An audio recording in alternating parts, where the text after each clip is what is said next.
ఈ 25 నామాలు ఎక్కడ చెప్తున్నాడో అక్కడ సహస్రం చెప్పినంత శక్తి మీకు కలుగుతుంది. అంత గొప్ప నామాలు నేను చెప్తాను, మీరు కూడా చెప్పండి.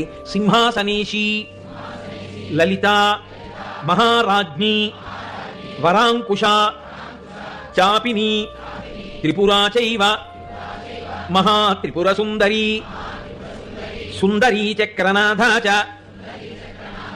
సామ్రాజ్ఞి, చక్రిణీ తథా చక్రేశ్వరి, మహాదేవి, కామేశి, పరమేశ్వరి, కామరాజప్రియా, కామకోటిక, చక్రవర్తిని, మహావిద్య, శివానంగవల్లభ, సర్వపాటల, కుళనాథ, ఆమ్నాయనాథ, సర్వాంనాయ నివాసిని, శృంగారనాయికా చేతి,